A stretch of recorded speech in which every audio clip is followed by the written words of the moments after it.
Alors une voiture qui sera recyclable, mais qui sera aussi composée de matériaux recyclés. Une voiture qui sera aussi hybride, électrique, hydrogène, qui embarquera plein de technologies pour surveiller le conducteur, être sûr qu'il arrive à conduire sans danger, qu'il n'y a pas de problème sur la route, qu'il va bien. C'est un peu le portrait robot de la Renault en 2030. Et Cléa Martinet, on va la découvrir avec vous. Bonjour, merci beaucoup d'être avec nous aujourd'hui. Bonjour, merci de m'accueillir. Alors vous êtes directrice développement durable et la semaine dernière sur le Change Now à Paris, donc un salon autour de l'innovation et autour de l'environnement, en fait, vous avez présenté donc ce Scenic Vision. Alors Scenic Vision, c'est le scénic du 21e siècle. Voilà, tout à fait. Alors, je ne sais pas ce que je peux dire de plus par rapport au portrait robot que vous avez dressé là, qui est tout à fait complet. En fait, notre CEO, Luca De Meo, a décidé de revisiter ce modèle très iconique dont la première concept car était sortie en 1991, donc 30 ans plus tard. Qu'est-ce que c'est qu'un véhicule familial pour Renault? C'est un véhicule, et on l'a dit, électrique, hydrogène, compact, parce qu'on est là aussi pour revisiter notre empreinte sur le climat et sur les ressources. Et donc, c'est un nouvel animal de la route. Ce n'est ni un SUV, ni un crossover. C'est vraiment un nouveau véhicule, une nouvelle silhouette et surtout une nouvelle conception très centrée sur l'économie circulaire. Alors justement, moi, c'est l'élément qui m'a marqué, c'est le fait d'imaginer qu'en fait, il y a pratiquement entre 70 et 90% des matériaux qui sont recyclés, qui sont utilisés dans ce véhicule, et qu'en plus, les matériaux qui sont dans ce véhicule, on pourra s'en servir pour en faire d'autres demain. Qu'est-ce que ça change justement dans la manière dont on fait une voiture, cette durabilité? Oui, alors tout à fait. Le véhicule est composé à 70% de matières recyclées. Donc là, vraiment, on a travaillé sur toutes les matières stratégiques en fait, qui font le plus gros du véhicule, donc l'acier, l'aluminium, les plastiques, voilà, les grandes matières. Et puis, on a travaillé aussi à leur recyclabilité, c'est-à-dire concevoir un véhicule pour qu'il soit recyclable lui-même. Donc là, l'exemple un peu iconique de ce véhicule, ce sont les sièges.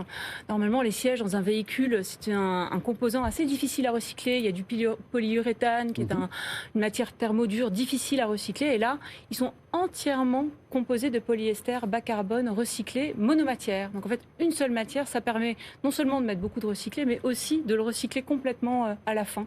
Et donc c'est à la fois recyclé et recyclable. C'est toute la dynamique dans laquelle les designers se sont attelés pour la conception de ce véhicule. Alors 2030, c'est demain. Ouais. Qu'est-ce que vous fixez comme objectif? Parce que c'est vrai que les défis sont immenses pour un constructeur automobile comme Renault. L'électrification de plus en plus intense, avec sans doute de nouvelles technologies.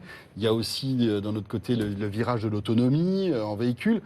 Le côté recyclage maintenant, qu'est-ce que vous vous donnez comme calendrier en fait? Cette voiture de 2030 pourrait exister? Elle serait prête? Alors, elle existe déjà. Scenic Vision, ce véhicule, il roule en fait. Ce n'est pas un chocard. On peut se déplacer, circuler avec. On a poussé les curseurs jusqu'au maximum de ce qui était techniquement faisable de faire. Bien entendu, aujourd'hui, la manne en matière recyclée n'existe pas pour le porter à l'échelle, mais chaque pourcentage qu'on a annoncé, le 70% recyclé, le 95% recyclable, tout est faisable. Donc, comme tout est faisable, tout est déclinable. Donc on s'est fixé des objectifs dans notre feuille de route. Aujourd'hui, Mégane électrique, elle est déjà homologuée comme étant à 90% recyclable, par exemple. Aujourd'hui, en moyenne, nos véhicules sur les routes, on est assez bon là-dessus. Ils comportent en moyenne 30% de matière recyclée. D'ici 2 ans, on veut le porter entre 33 et 35%. Et l'augmenter encore pour 2030, dans les 5 années à venir. Donc voilà, on a plusieurs échelons comme ça de déclinaison de ces objectifs. Là, j'ai parlé de recycler, mais on a aussi une feuille de route pour la sécurité embarquée et pour la décarbonation, dont je peux parler aussi si c'est quelque chose qui vous intéresse. Justement, la décarbonation, c'est un peu l'autre élément d'innovation qui m'a beaucoup interpellée sur ce véhicule. C'est qu'il a une motorisation, alors qui est hybride, mais qui est l'hybride électrique. Hydrogène. Alors c'est avec 800 km d'autonomie au total en faisant juste une petite recharge, un petit plein d'hydrogène, pas une recharge sur la route. Enfin, c'est quand même une technologie qui est inédite chez Renault. Oui, alors en fait on a exploré cette technologie-là parce qu'une fois qu'on a opéré le virage de l'électrique, ce qui est chose faite chez Renault depuis un certain temps, on a sorti la Zoé en 2013. Comment est-ce qu'on peut décarboner encore davantage? Une fois qu'on a passé le virage de l'électrique, le contributeur principal à l'empreinte carbone d'un véhicule, c'est sa batterie. Donc le prolongateur d'autonomie hydrogène est là pour réduire au maximum l'empreinte de la batterie. Donc concrètement, Scenic Vision, c'est un véhicule qui embarque une batterie de 40 kWh, ce qui est quand même très peu, c'est une autonomie d'à peu près 300 km. Avec un prolongateur d'autonomie, on arrive jusqu'à 500 km. Donc pour un Paris-Marseille, on fait Paris-Lyon avec cette autonomie-là. On fait un refill de 5 minutes et on va jusqu'à Marseille avec l'étendeur d'autonomie hydrogène. Ça permet d'avoir un véhicule, quand on ajoute à cela toute la décarbonation qui est liée aux matières recyclées, un véhicule qui, comparé à une Mégane électrique aujourd'hui, est décarboné à hauteur de 75%.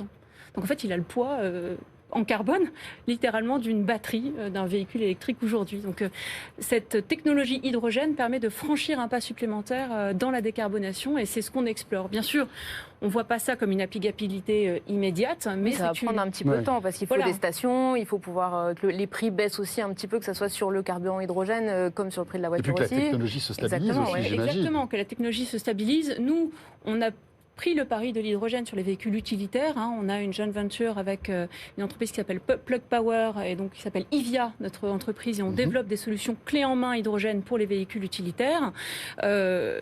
L'applicabilité pour un véhicule électrique passager, pour les usagers tous les jours, on la voit plutôt une fois que le véhicule utilitaire aura tiré la technologie de l'hydrogène, que le territoire se sera maillé, et peut-être qu'à ce moment-là, si le maillage hydrogène a pris, on pourra réfléchir à une applicabilité pour vous et moi.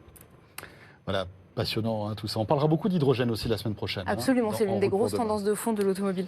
Merci beaucoup. Merci de m'avoir reçu.